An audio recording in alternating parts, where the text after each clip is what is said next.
जय हिंद मेरे प्यारे साथियों। तो आज से हम लोग चालू कर दिए हैं 2024 में जो भी बच्चे 10th का एग्ज़ाम देने वाले हैं उनके लिए ये सेशन शुरू हुआ है।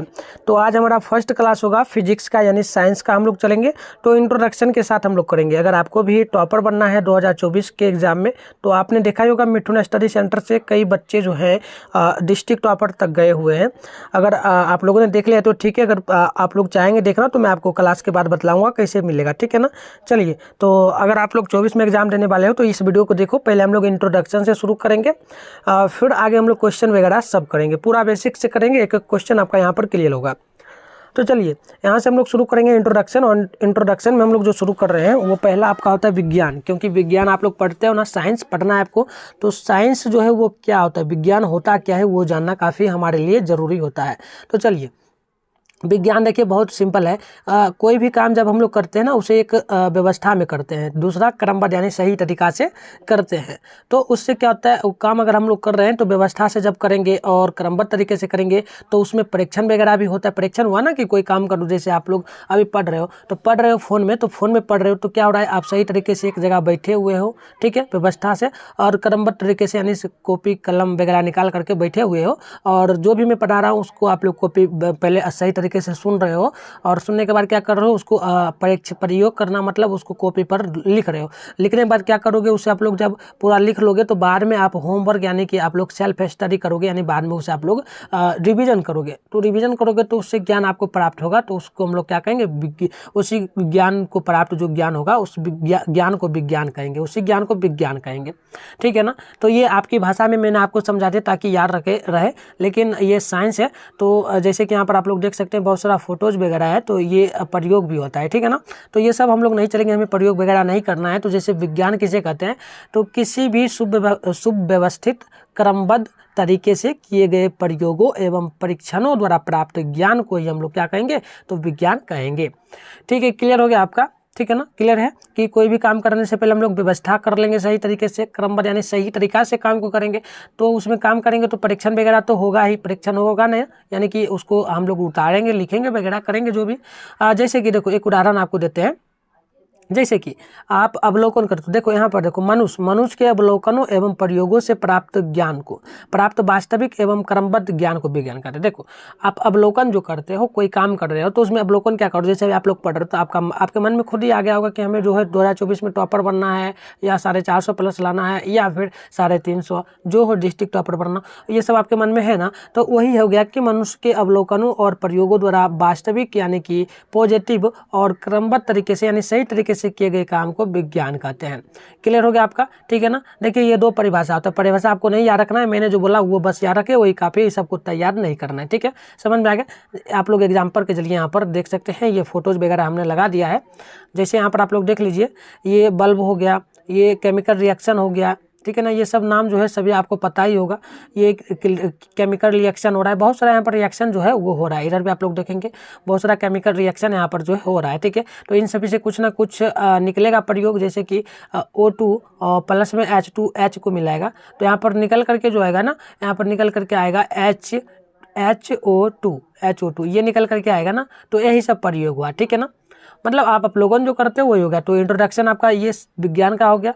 चलो क्लियर हो गया ना आपका। आप लोग जरूर कमेंट में बताना। आप चलो एक और बात याद रखना आप लोग, विज्ञान का पिता किसे कहा जाता है, विज्ञान का पिता, तो गैलीलियो गैलीली, याद रखेंगे, गैलीलियो गैलीली जो है वो विज्ञान का पिता होता है, ठीक है। अगर मन हो तो नोटबुक निकाल लीजिए, नोटबुक में नोट करते चलिए, क्योंकि ये आप कोचिंग वगैरह धरते हो ना, सेम उसी प्रकार से पढ़ाया जा रहा है और बहुत आसानी से समझा करके, ताकि आपको क्लास में याद करना है। अभी हम आपको याद कराते जाएंगे, बस ध्यान से आप लोग मेरी बातों को सुने और नोट करते जाएं, ठीक है ना।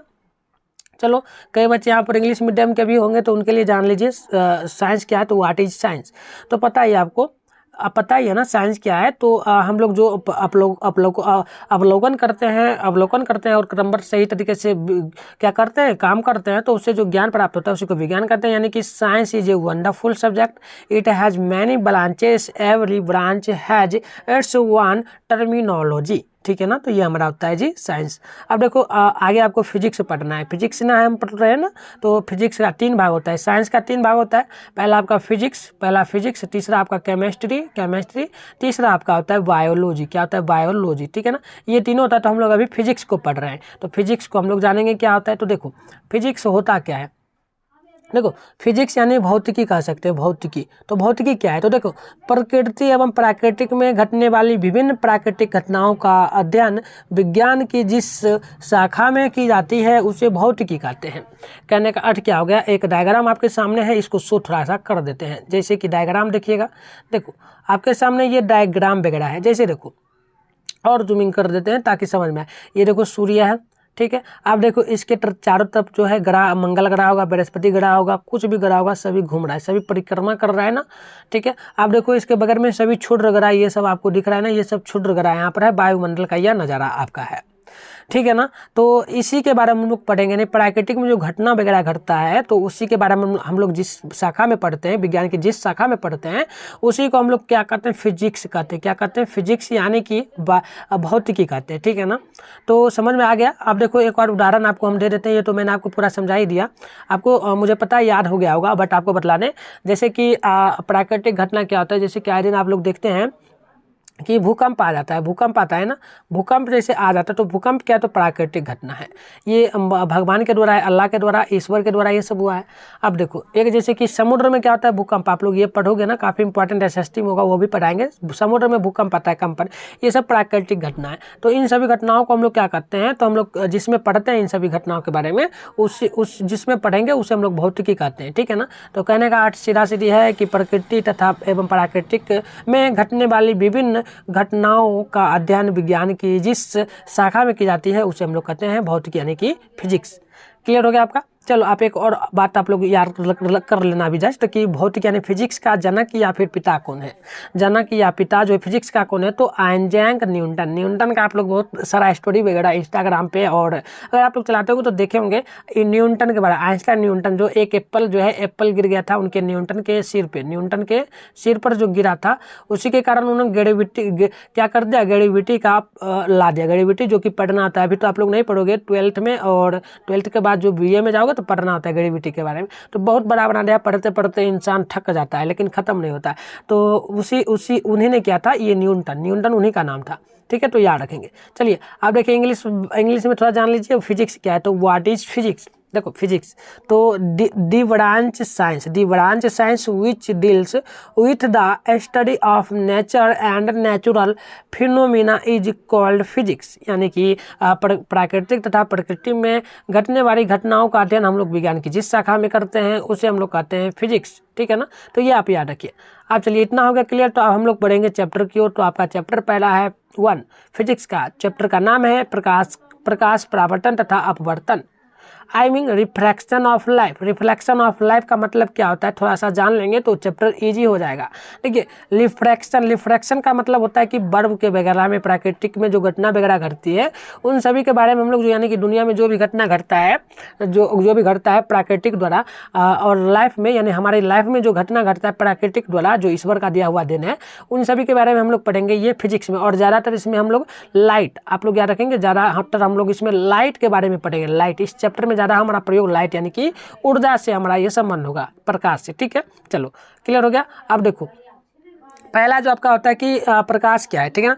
प्रकाश क्या होता है, ये होता है पहला हमारा, ठीक है ना। तो देखो प्रकाश करने का अर्थ हो गया कि अगर हम लोग किसी भी वस्तु को देखते हैं तो प्रकाश के कारण देखते हैं, तो उसी को हम लोग क्या कहेंगे? प्रकाश कहेंगे। पहली चीज़ अगर शॉर्ट में आपसे पूछा जाए, जैसे पेपर में आपको याद ना रहे कि प्रकाश किसे कहते हैं, तो क्या याद रखोगे? शॉर्ट में आप लोग यही ना याद रखोगे जिस वस्तु के कारण हम किसी भी वस्तु को हम लोग जिस वस्तु के कारण यानी कि प्रकाश के जिस ऊर्जा के कारण हम लोग किसी वस्तु को देखते हैं उसे हम लोग क्या कहते हैं? प्रकाश, ठीक है ना। जिस कोई भी वस्तु हमें दिखता है वो किसके कारण दिखता है? तो प्रकाश के कारण दिखता है। ये शॉर्ट में याद रखोगे अपनी भाषा में। तो देखो प्रकाश वह बाह्य भौतिक कारण है जिससे हमें किसी वस्तु को देखने की अनुभूति प्राप्त होती है, उसे हम लोग कहते हैं तो प्रकाश। क्लियर हो गया ना कि यानी कि प्रकाश वह बाह्य भौतिक कारण हो गया जिसके कारण हम लोग किसी भी वस्तु को देखते हैं, ठीक है। अब देखो आठवां में देखो आठवां आपका जो होता है ना, एक और परिभाषा आपका जो हो जाएगा ये होगा प्रकाश क्या है। तो प्रकाश वह कारक है जिसकी सहायता से हम लोग वस्तुओं को देखते हैं, ठीक है ना। कहने का मतलब कि जिसकी सहायता से हम लोग वस्तु प्रकाश के जिस मतलब किसी भी चीज़ के कारण अगर हम लोग वस्तु को देख पा रहे हैं तो वो हमारा क्या होगा, प्रकाश होगा। अब आपके घर में बल्ब लगा है, तभी आप लोग रात में पढ़ रहे हो, बल्ब लगा है, तो बल्ब जो है आपके कॉपी पर पड़ रहा है, बल्ब का रोशनी आपके कॉपी पर पड़ रहा है ना।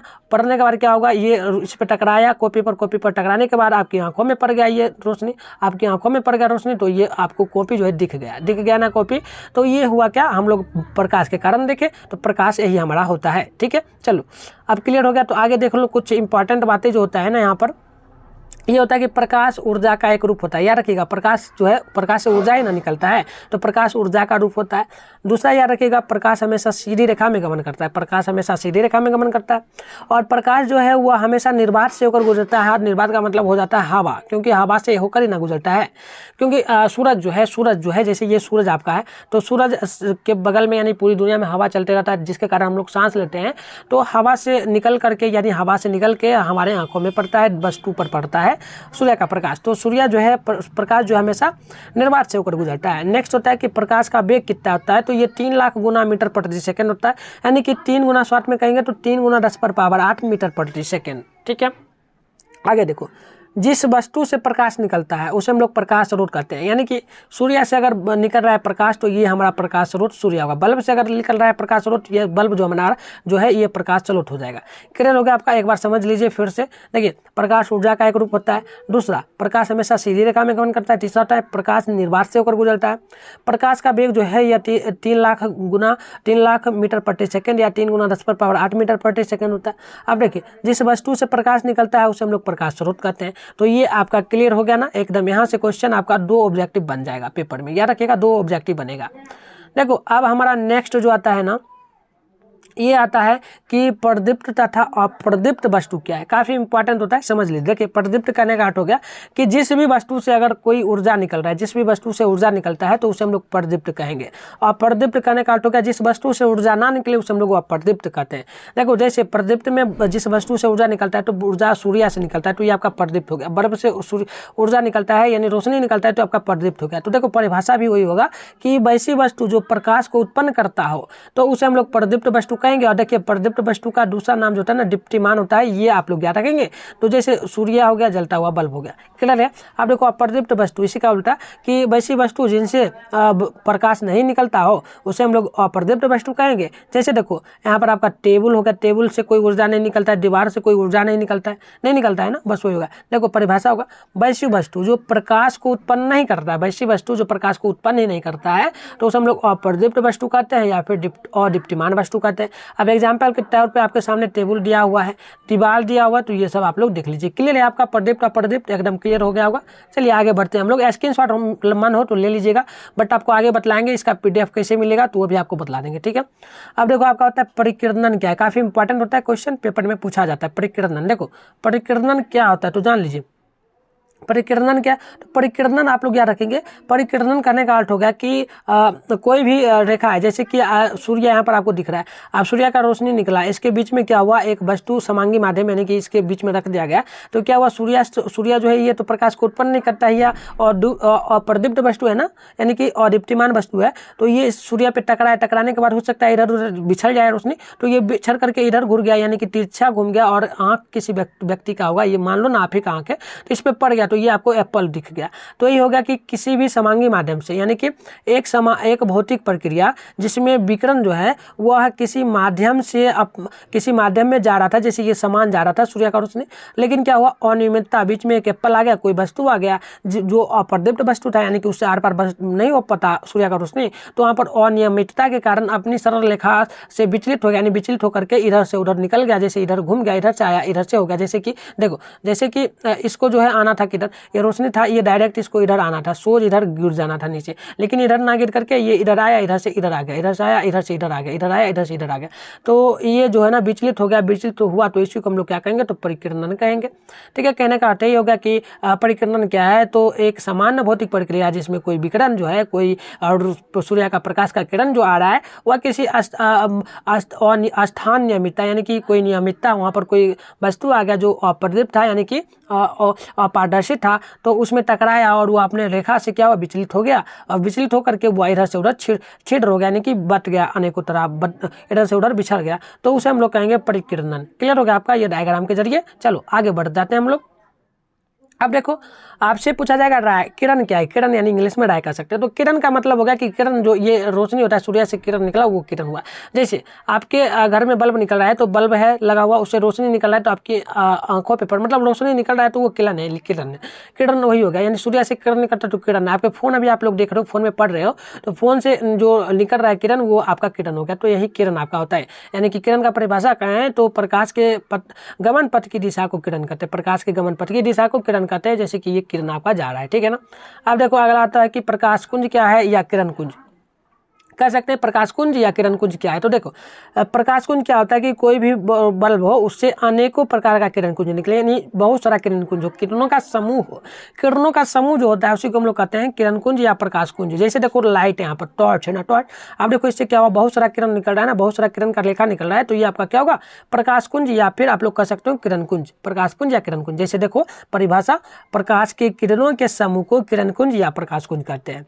प्रकाश की किरणों के समूह को किरण कुंज या प्रकाश कुंज कहते हैं, तो ये आपका परिभाषा होगा किरण कुंज का, ठीक है, या प्रकाश कुंज का। तो ये आपका सामने एक उदाहरण दिया गया है। क्लियर है आपका? चलिए क्लियर एकदम हो जाएगा, कोई दिक्कत नहीं होगा, हम इजी से आपको पढ़ाने का प्रयास कर रहे हैं। अब देखिए किरण कुंज यानी प्रकाश कुंज या किरण कुंज के क्या कितने प्रकार होते हैं। एक देखिए बात याद रखिएगा, पेपर में काफ़ी बच्चे घबरा जाते हैं। जैसे देखिए किरण कुंज पूछा जाता है, किरण कुंज कितने प्रकार के होते हैं, तो किरण कुंज 3 प्रकार के टोटल होते हैं, ये पूछा जाता है। लेकिन एग्जाम में कभी पूछ देता है प्रकाश कुंज कितने प्रकार के होते हैं, तो बच्चे घबरा जाते हैं। तो वो भी 3 ही प्रकार का होता है। देखिए किरण कुंज या प्रकाश कुंज ये दोनों एक ही नाम है, किरण कुंज का है या प्रकाश कुंज का है, दोनों एक ही होता है। यानी कि किरण कुंज का दूसरा नाम प्रकाश कुंज, प्रकाश कुंज का दूसरा नाम किरण कुंज होता है। तो ये आप लोग नोट कर लेना, घबराना नहीं, ठीक है। चलो आगे देखो, यहाँ पर जैसे दिया है किरण कुंज 3 प्रकार के होते हैं, मैंने आपको बता दिया। पहला जो होता है ना अपसारी किरण कुंज होता है, नेक्स्ट आपका जो होता है ना अभिसारी, तीसरा होता है समांतर किरण कुंज। देखिए आपको हम आगे पढ़ाने से पहले यहीं पर समझा देंगे। देखिए अपसारी किरण कुंज क्या होता है कि कोई भी वस्तु है, जैसे कि एक यहाँ पर वस्तु है, इससे जो है अनेकों प्रकार का किरण निकला। जैसे ये बल्ब है, बल्ब से किरण निकला और इधर से इधर विचलित हो गया, यानी अनेकों दिशाओं में फैल गया, तो उसे हम लोग कहते हैं क्या, तो उसे कहते हैं अपसारी किरण कुंज। नेक्स्ट आपका होता है सॉरी अपसारी, अब नेक्स्ट आपका है अभिसारी। तो अभिसारी किरण कुंज क्या होगा कि एक बिंदु पर रोशनी आकर के मिलता है। जैसे ये एक आपका मान लो क्या है, तो यहाँ पर एक जैसे यहाँ पर आपका बुक है, बुक मान लो आपके घर में बुक होगा तो बुक रख दो। अब क्या होगा, चारों तरफ से रोशनी आ रहा है, वो एक जगह एकत्रित हो गया, यानी बुक पे आकर के पड़ा, एक बिंदु पर मिला, तो उसे हम लोग कहते हैं अभिसारी किरण कुंज। और देखो समांतर किरण कुंज क्या होगा, समांतर का मतलब कहने का होगा कि समान दिशा, यानी समान दिशा में वो किरण जाए, समान यानी सोज एकदम जाए, कहीं विचलित ना हो, तो उसे हम लोग समांतर किरण कुंज कहते हैं। तो तीनों देखिए यहीं पर आपको याद हो गया ना। अब चलो थोड़ा परिभाषा देख लोगे तो और आपको समझ आ जाएगा अच्छी तरीके से। देखो जैसे कि अपसारी किरण कुंज को पूछा, तो मैंने आपको बताया ना कि एक जगह से क्या हो, एक बिंदु से निकल कर अनेकों दिशाओं में किरण फैले, किरण जो प्रकाश है वो फैले। जैसे कि जिस प्रकाश कुंज की सभी किरणें एक बिंदु से निकल के, ये बिंदु है, इससे निकल करके अनेकों दिशाओं में क्या हो रहा है, अनेकों दिशाओं में फैल जाती है, तो उसे हम लोग अपसारी किरण कुंज कहते हैं। अब देखिए अपसारी किरण कुंज का दूसरा नाम होता है अपसरित किरण कुंज, तो ये जरूर याद रखिएगा, काफी इंपॉर्टेंट होता है। अपसारी किरण कुंज का दूसरा नाम अपसरित, ठीक है। डायग्राम देख लीजिए, डायग्राम आपको बता दिया, एक बिंदु से निकल के अनेकों दिशा में फैल जाए, तो उसे हम लोग कहते हैं अपसारी किरण कुंज। तो क्लियर है आपका? बिल्कुल होगा, आप लोग कमेंट वगैरह भी करते रहेंगे, ठीक है। चलिए आगे देखिए, आपका होता है अभिसारी किरण कुंज क्या है। देखिए अभिसारी किरण कुंज क्या होता है, देखिए जिस प्रकाश कुंज की सभी किरणें एक ही बिंदु पर मिलती है। देखिए मैंने आपको बताया था ना अपसारी यानी कि एक बिंदु यहाँ पर आपका है, कुछ भी मान लो यहाँ पर बल्ब है, तो यहाँ पर क्या हुआ, यहाँ पर सूर्य का रोशनी जो है आया और इसी पर सब पड़ रहा है, इसी पर सब पड़ रहा है, पड़ते जा रहा है, तो ये एक बिंदु पर मिल रहा है, यानी कि अनेकों दिशाओं से किरण आएगा और एक बिंदु पर मिलेगा, तो उसे हम लोग कहेंगे अभिसारी किरण कुंज। जैसे देखो यहाँ पर लिखा है परिभाषा, जिस प्रकाश कुंज की सभी किरणें एक बिंदु पर क्या करती है, एक ही बिंदु पर मिलती है, एक ही बिंदु पर क्या करती है, मिलती है, तो उसे हम लोग अभिसारी किरण कुंज कहते हैं, ठीक है। क्लियर है? अब देखिए अभिसारी किरण कुंज का दूसरा नाम जो होता है ना संश्रित किरण कुंज भी होता है। आपसे पेपर में पूछ दिया जा सकता है कि संश्रित किरण कुंज क्या है, तो ये आप याद रखेंगे, इसी का नाम होता है अपसारी किरण कुंज का ही दूसरा नाम जो होता है ना संश्रित होता है, ठीक है। चलो अब देखो आगे आप समांतर, मैंने आपको पहले ही बता दिया समांतर किरण कुंज क्या है। देखिए जिस प्रकाश कुंज की सभी किरणें समांतर हो उसे ही समांतर किरण कुंज कहेंगे। जैसे देखिए ये समान रेखा में जा रहा है, ये भी समान जा रहा है, समान जा रहा है, यानी कि ये समांतर किरण कुंज आपका होगा। ठीक है ना। तो देखिए जिस प्रकाश कुंज की सभी किरणें समांतर हो उसे हम लोग समांतर किरण कुंज कहेंगे। ठीक है। देखो आगे आप लोग एग्जाम्पल देख लो, एक डायग्राम है, ये भी समांतर में जा रहा है ना, समांतर किरण कुंज ये आपका होगा। ठीक है। ये डायग्राम भी आप लोग देखते चलेंगे। अब देखो आगे आपका आता है पारदर्शी वस्तुएं। देखो पारदर्शी वस्तु क्या होता है। देखो पारदर्शी वस्तु बहुत सिंपल से बता देंगे आपको। देखिए वैसी वस्तु क्या कहेंगे जी। देखिए वैसी वस्तु जिनसे प्रकाश आसानी से आर पार हो जाती होगी उसे हम लोग पारदर्शी वस्तु कहेंगे। जैसे आर पार का मतलब आप लोग कांच का गिलास देखे होंगे, कांच का गिलास आपने घर में देखा होगा ना।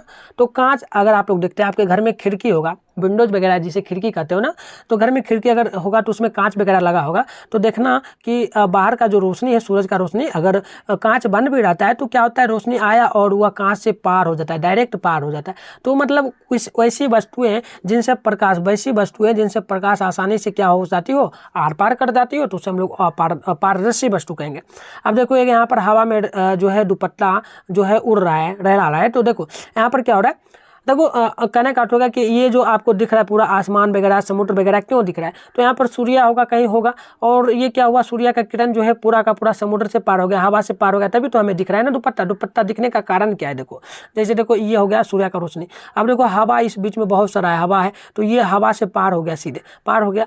ठीक है ना, पार हो गया, तभी तो ये दुपट्टा पर पड़ा, रोशनी पड़ा, तो दुपट्टा पर पड़ा, तो दुपट्टा पर पड़ा होगा, तो यहाँ पर देखिए छाया वगैरह बना होगा थोड़ा सा, लेकिन हवा से पार हो जाता है। तो वैसी वस्तुएं कहेंगे क्या, वैसी वस्तुएं जिनसे जो है प्रकाश आसानी से आर पार हो जाए उसे हम लोग पारदर्शी वस्तु कहेंगे। ठीक है ना, क्लियर हो गया। आप चलिए आगे देख लीजिए, आगे होता है अपारदर्शी। अपारदर्शी उसी का उल्टा कर लीजिए। अपारदर्शी का मतलब कि वैसी वस्तु है जिनसे प्रकाश आर पार नहीं कर पाती हो। पारदर्शी में आर पार होता था, इसमें आर पार नहीं हो पाता होगा, तो उसे हम लोग कहेंगे अपारदर्शी वस्तु। जैसे दीवार, अब देखो दीवार पर रोशनी आए तो ये पार नहीं होता है, दीवार पर टकराए कुछ अवशोषित करता है, लेकिन फिर ये टकरा कर लौट जाता है। अब देखिए कांच यहाँ पर लोहा दिया गया है, सिक्कर है, तो जैसे कि रोशनी आया, इस पर टकराने के बाद कुछ अवशोषित करेगा, लेकिन फिर टकरा के ये लौट जाएगा। तो वैसी वस्तुएं जिनसे प्रकाश आर पार नहीं कर पाती हो उसे अपारदर्शी वस्तुएं कहते हैं। जैसे लोहा एग्जाम्पल में, और दीवार, ये सब याद रखेंगे। क्लियर है आपका, चलिए बिल्कुल क्लियर होगा। देखिए नेक्स्ट आपका जो बनता है ना, ये बनता है कि पारभासी वस्तुएं क्या है। पारभासी, अब देखो पारभासी वस्तुएं कहने का अर्थ हो गया कि वैसी वस्तुएं जिनसे प्रकाश कुछ अंश तक क्या होगी, आर पार होगी, कुछ अंश तक आर पार होगी, तो उसे हम लोग क्या कहेंगे, तो उसे हम लोग पारभासी वस्तु कहेंगे। जैसे देखो तेल लगा हुआ कागज, आपके सामने एग्जाम्पल है, ये देखिए कागज है, इस पर तेल लग गया है, कोई भी तेल हो। अब देखो घिसा हुआ कांच यानी फूट गया है कांच, तो घिसा हुआ है। अब देखो थोड़ा बतलाते हैं आपको इसको जूमिंग करके। जैसे देखो कागज़ पर ये तेल लग गया। अब तेल क्या होता है, आपने देखा होगा कि कागज़ पे तेल लगता है, तो अगर आप लोग उसमें जलाते हो, सलाई माचिस वगैरह मारते हो, तो जल जाता है ना। अब देखो क्यों जलता है, क्योंकि जो है उस वस्तु में जो है रोशनी जा रहा है, सूर्य का रोशनी जा रहा है, तो वहाँ पर वायु जा रहा है, तो उसके कारण वो आग लग जाता है जल्दी। ठीक है ना, लग जाता है ना। तो मतलब तेल लगा हुआ कागज जो है उसमें थोड़ा सा रोशनी जाएगा और अवशोषित करेगा, कुछ अंश तक जाएगा, फिर टकरा कर बाहर ही आ जाएगा, लेकिन कुछ अंश तक जाएगा। अब जैसे आपने कांच वगैरह देखा होगा, फूटा हुआ जो रहता है, तो इसमें कुछ अंश तक जाता है अंदर। वैसे तो पारदर्शी वस्तु से पूरा पार होता है, कांच से पूरा पार ही हो जाता है प्रकाश, लेकिन इससे ये घिसा हुआ फूटा हुआ कांच से पूरा पार नहीं होता है। ठीक है ना, पूरा पार नहीं होता, कुछ अंश तक जाता है, फिर टकरा के लौट जाता है। तो ये आपका जो है क्या होगा, एग्जाम्पल मैंने आपको बतलाया फोटो के जरिए, तो ये आपका पारभासी वस्तु होगा। क्लियर है, वैसी वस्तु जिनसे प्रकाश कुछ अंश तक आर पार कर पाती हो उसे हम लोग पारभासी वस्तु कहेंगे। जैसे तेल लगा हुआ कागज, घिसा हुआ कांच, जो कि आपके सामने एग्जाम्पल के तौर पर डायग्राम भी दिया हुआ है। चलिए छाया जान लेंगे। शेडो क्या है, छाया। तो छाया क्या होता है, तो देखिए छाया प्रकाश के गमन पथ पर जब अपारदर्शी वस्तुएं रख दी जाती है, तो जैसे प्रकाश के गमन पथ पर, देखिए छाया कहने का अर्थ क्या होगा, छाया क्या है, तो देखो छाया, अभी आप लोग क्या करो, आपके सामने घर में बल्ब लगा हुआ है ना, बल्ब लगा हुआ है, बल्ब से रोशनी निकल रहा है, रोशनी के सामने आप अपना कॉपी ले जाओ, तो देखोगे कॉपी ले जाओगे तो घर में किसी भी जगह दीवार पे या अन्य आपके घर में जो बरामदा है नीचे जो है उस पर देखोगे तो छाया एक बनेगा। तो वही करने का अर्थ हो गया कि अगर किसी प्रकाश की किरण के सामने अगर हम लोग ले जाते हैं अपारदर्शी वस्तु है जिनसे प्रकाश आर पार नहीं होता है, उसको ले जाएंगे तो वो टकरा करके जो है वो वहाँ अंधेरा का क्षेत्र बनता है, तो उसे हम लोग छाया कहते हैं। देखो मैंने आपको अपनी भाषा में बताया, बट यहाँ पर लिखा हुआ है देखो, प्रकाश के गमन पथ पर जब अपारदर्शी वस्तु यानी कि जो अपारदर्शी जिससे आर पार जो है प्रकाश नहीं कर पाती है, तो अपारदर्शी वस्तु अगर रख दी जाती है तो प्रकाश उस अपारदर्शी वस्तु को आर पार नहीं कर पाती है, इसलिए वहाँ अंधेरा का क्षेत्र बनता है, जिसे हम लोग क्या कहते हैं, उसे हम लोग छाया कहते हैं। तो क्लियर आपका यहाँ पर हो गया ना, छाया किसे कहते हैं। चलिए एक एग्जाम्पल यहाँ पर डायग्राम आपके सामने दिया गया है, इससे और आपका क्लियर होगा।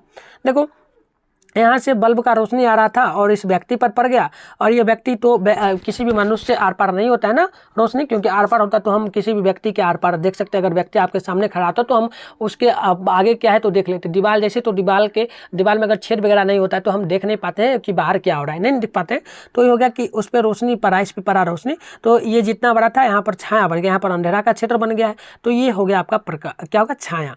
यही आपका कहने का अर्थ है। ठीक है, क्लियर है आपका। अब चलिए आगे यहाँ पर देखिए, आगे जो होता है प्रकाश का परावर्तन। देखिए यहाँ पर क्वेश्चन बनता है कि प्रकाश के परावर्तन क्या है, पहला ये बनता है, और प्रकाश एवं परावर्तन के नियम कितने हैं। ठीक है ना, पहले जान लेते हैं प्रकाश के परावर्तन क्या है, फिर आपको नियम भी बतला देंगे। ठीक है, देखो कहने का अर्थ सिंपल होता है कि जब प्रकाश की किरण किसी समांगी यानी किसी भी माध्यम से आ रहा है चल करके, और वह अन्य किसी सतह पर पड़ती है, तो वह किरणें वस्तु से अवशोषित हो जाती है।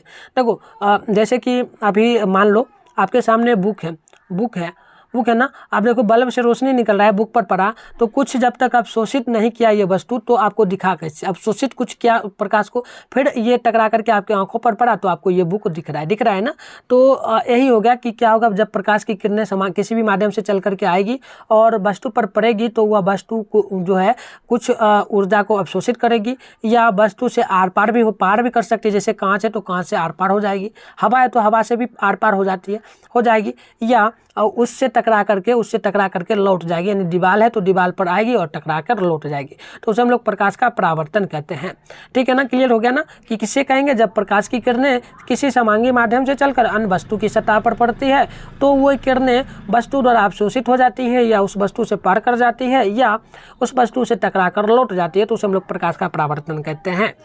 अब देखो ये क्लियर हो गया ना, डायग्राम भी आपको बताएंगे तो और समझ आएगा। तो देखो इस तरह प्रकाश की किरणें पहले माध्यम से लौटने की घटना को, पहले माध्यम में आया और लौट गया, तो ये जो घटना हुआ इसी को हम लोग कहते हैं प्रकाश का परावर्तन। ठीक है, अब देखो एक चीज़ देख लो सबसे पहले, फिर आपको बतलाएंगे प्रकाश का परावर्तन। देखो पूछा जाता है चांदी जो है पूछा जाता है परावर्तन का सबसे अच्छा चालक क्या होता है, सुचालक या चालक। तो याद रखिएगा यहाँ पर होता है चांदी सबसे अच्छा होता है चालक परावर्तन का, ये आप ये नोट कर लेना।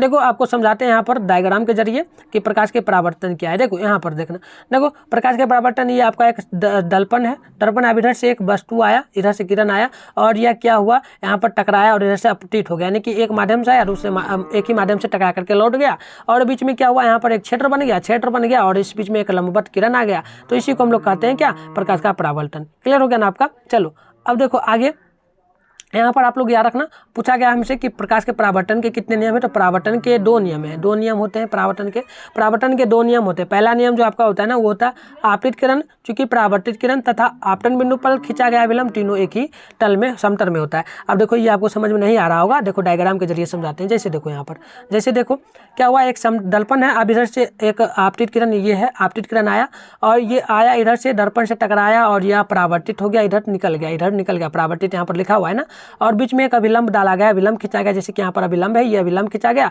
तो ये क्षेत्र जो बना ये आपका बन गया क्या, प्रकाश का परावर्तन का दूसरा नियम, यानी कि आपतित किरण, चूंकि परावर्तन किरण, ठीक है ना, आपतित किरण तथा परावर्तन किरण एवं जो है इस बिंदु पर जो अभिलंब डाला जाता है उसे हम लोग क्या कहते हैं, परावर्तन का दूसरा नियम।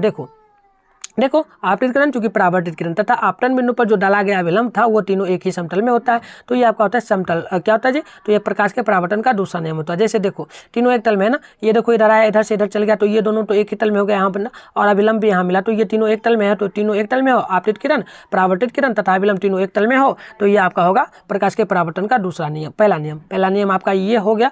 अब नेक्स्ट है आपका दूसरा नियम, नेक्स्ट होता है देखो और परावर्तन कोण दोनों बराबर होता है। आपतन कोण को हम लोग आई द्वारा सूचित करते हैं तो आई और बराबर दो। अब परावर्तन का हम जो होता है इसे हम लोग आर द्वारा सूचित करते हैं, तो ये दोनों बराबर होना चाहिए, आई बराबर आर, तो ये आपका होगा परावर्तन का दूसरा नियम। देखो ये भी आपको समझा देते हैं, जैसे कि यहाँ पर डायग्राम में दिया हुआ है। देखो इधर से क्या हो रहा है, ये अलंबित यहाँ पर लंब एक अभिलंब डाला गया। अब देखो ये आपका आपतन कोण और ये परावर्तन कोण, आपतन कोण आई, परावर्तन कोण आर। अब देखो ये दोनों एक जगह समान है, दोनों एक जगह है ना, समान है, तो ये समान दिशा में है यानी समान बराबर है, तो इसी के कारण इसे हम लोग कहते हैं आपतन कोण जो है, आपतन कोण जो है और परावर्तन कोण दोनों बराबर होता है ना, तो ये आप याद रखेंगे, ठीक है ना। चलिए क्लियर हो गया आपका। नेक्स्ट हम लोग आगे देख लेते हैं, देख लीजिए नेक्स्ट हम लोग आगे जो देख लेंगे ये आपका होता है जी छाया। देखिए प्रतिबिंब किसे कहते हैं, प्रतिबिंब काफ़ी इंपॉर्टेंट होता है। प्रतिबिंब क्या है, तो प्रतिबिंब का कहने का अर्थ होता है कि प्रतिबिंब क्यों बनेगा, कैसे बनेगा। तो प्रतिबिंब तब बनता है जब प्रकाश का किरण अगर किसी वस्तु पर पड़ता है, तो वो पड़ने के बाद जो है हमारे प्रकाश का किरण जो है, जैसे प्रकाश का किरण आया कोई वस्तु पर पड़ा और पड़ने के जस्ट बाद वो टकरा करके हमारे आंखों में पड़ गया, तो हमें वो वस्तु दिखाई देता है, तो वो बन गया क्या, प्रतिबिंब बन गया।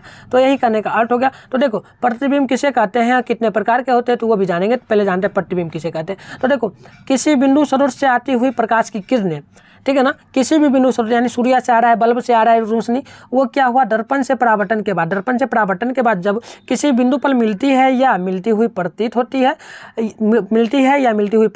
है, तो उसी बिंदु स्रोत को हम लोग प्रतिबिंब कहते हैं। देखो ये आप परिभाषा ना याद करना, मेरी बातों को ध्यान रखना। सूर्य है, अब देखो सूर्य आया, अब देखो यहाँ पर बहुत सारा यहाँ पर कॉलोनी बना हुआ है इनके घर में, देख लो, और यहाँ बैठी हुई है कोई, बस कॉलोनी बना हुआ है, तो रोशनी देखो ये सब आ रहा है ना, रोशनी इस पर पड़ा और रोशनी इस पर पड़ा, और इसके बाद जस्ट क्या हुआ, ये जो यहाँ पर बैठी हुई है एक महिला गर्ल्स है, तो इसके आंखों पर पड़ा होगा, तो यहाँ पर ये क्या हुआ, प्रतिबिंब दिखाई दिया, तो इनके आंखों में प्रतिबिंब बन गया, तो ये वस्तु इनको दिखाई दे दिया। अब देखो एक यहाँ पर महाशय कोई है जो फोटो वगैरह ले रहे हैं, तो देखो ये एक ओवरब्रिज है। अब देखो ओवरब्रिज दिखा कैसे होगा, इधर सूर्य होगा, सूर्य का रोशनी इस पर पड़ा होगा ना, इस ओवरब्रिज पर, और पड़ने के जस्ट बाद यहाँ से टकरा करके इस मनुष्य के महाशय के आंखों में पड़ा होगा। तो ये जो डायग्राम पूरा यहाँ पर जो ओवरब्रिज है इनके आंखों में पड़ा, तो ये आपके इनके आंखों में बन गया यहाँ पर ओवरब्रिज, तो ये प्रतिबिंब होता है, ठीक है ना। इसी प्रकार से प्रतिबिंब होता है, तो याद रखेंगे किसी बिंदु स्रोत से आती हुई प्रकाश की किरणें दर्पण से परावर्तन के बाद जिस बिंदु पर मिलती है या मिलती हुई प्रतीत होती है, उसी को हम लोग, उस बिंदु स्रोत को हम लोग कहते हैं प्रतिबिंब, ठीक है। तो क्लियर हो गया आपका प्रतिबिंब किसे कहते हैं। अब चलो प्रतिबिंब के कितने प्रकार होते हैं वो जान लेते हैं। देख लीजिए प्रतिबिंब के प्रकार कितने होते हैं, तो प्रतिबिंब के दो प्रकार होते हैं, याद रखिएगा, पूछा जाता है प्रतिबिंब के कितने प्रकार हैं, तो दो प्रकार। कौन कौन है तो वो भी जान लेते हैं। देखिए प्रतिबिंब के दो प्रकार है, पहला प्रकार, प्रतिबिंब का दो प्रकार होता है। पहला प्रकार जो होता है ना, ये वास्तविक प्रतिबिंब होता है। वास्तविक का मतलब आपको पता है ना, पॉजिटिव होता है, और काल्पनिक का मतलब आपको पता है ना, काल्पनिक या आभासी लिखा गया, काल्पनिक भी नाम होता है, तो निगेटिव, यानी दो होता है, एक होता है पॉजिटिव होता है एक आपका पॉजिटिव, दूसरा होता है निगेटिव, ठीक है ना, निगेटिव होता है, ठीक है, याद रखिएगा निगेटिव, ठीक है ना, निगेटिव होता है। तो ये आपका दो होता है। प्रतिबिंब कितने प्रकार के होते हैं, दो प्रकार के होते हैं। पहला होता है आपका वास्तविक प्रतिबिंब, दूसरा होता है आपका आभासी या काल्पनिक प्रतिबिंब। तो क्लियर आपका हो गया ना। चलिए आज की क्लास में आप लोग पहले ये हमको बताओ कि आपको पूरा समझ में आ गया या नहीं। पूरा समझ में मुझे लगता है आ जाना चाहिए, ठीक है ना, पूरा समझ में आया होगा। मैंने तो आपको शायद मुझे लगता है कई बच्चों को अगर जो ध्यान देते हैं सही से पढ़ने में, अगर आपने दिया होगा वीडियो में सही से ध्यान, चैटिंग वगैरह पे नहीं दे करके आप लोग मेरी बातों पर ध्यान दिए होंगे, तो मुझे लगता है याद आपको यहाँ पर ही हो गया होगा। आप लोग एक क्या काम करेंगे, आपने अगर इसे अभी ही नोट कर लियो कॉपी में तो बहुत अच्छी बात है, और भी अच्छी बातें नोट कर लियो तो इसे एक बार रिविजन कर लेना, ठीक है। और अगर आप लोग चाहते हैं कि PDF वगैरह ले ले, तो आप लोग मेरे को इस नंबर पर मैसेज कर दीजिएगा, इस पे आपको जो है जो PDF वगैरह है ये आपको मिल जाएगा, ठीक है ना। इस ग्रुप में आप ज्वाइन कर लीजिएगा, आपको मिल जाएगा। और अगर आप लोग चाहते हैं कि पेड ग्रुप ज्वाइन कर लें, वहाँ पर चैप्टर वाइज यानी कि पूरा ये PDF मिले, तो इसके लिए आप लोग पूरा PDF लेना चाहेंगे तो आप लोग 149 प्राइस रखा गया, जो कि बहुत सारे बच्चे जो जुड़े हुए हैं उनको पता ही है पहले से ही, तो वो ज्वाइन कर लेंगे इस नंबर पर कॉल करके। और जो न्यू बच्चे हैं वो सबसे पहले इस नंबर पर मैसेज करेंगे 696-98, नहीं तो छोड़िए व्हाट्सएप ग्रुप का लिंक डाल दिया गया है, उसको ज्वाइन कर लेंगे। जो न्यू बच्चे होंगे वो ज्वाइन कर लीजिए, वहाँ पर आपको टोटली जानकारी PDF के बारे में दिया जाएगा, ठीक है ना। चलिए धन्यवाद। जाते जाते वीडियो को शेयर करेंगे अपने दोस्तों में, जो भी 24 में एग्जाम देने वाले उनमें शेयर कीजिए और उनको बताइए कि ये पूरा पढ़ ले, ठीक है। नेक्स्ट क्लास आपका जो आएगा वो आपका कल आएगा, कल आपका शाम 6 बजे आएगा, 6:30 में आएगा, 6:30 PM में तैयार आप लोग रहेंगे। और चैनल को भी सब्सक्राइब कर ले, और नेक्स्ट क्लास के लिए आप लोग जरूर मुझे कमेंट करें और बताएं आज का क्लास कैसा था, क्या समझ में आया या नहीं, ये बतलाइए, ठीक है ना, कमेंट में बतलाइए। मस्त था या नहीं था, जो भी हो, और नेक्स्ट क्लास के लिए बतलाइए कि सर जल्दी क्लास लाइए। ठीक है, चलिए धन्यवाद सभी को, धन्यवाद। आप लोग शेयर करना और कमेंट जरूर करना, लाइक भी जरूर करना, ठीक है, ताकि नेक्स्ट क्लास में आप लोग जुड़ पाए।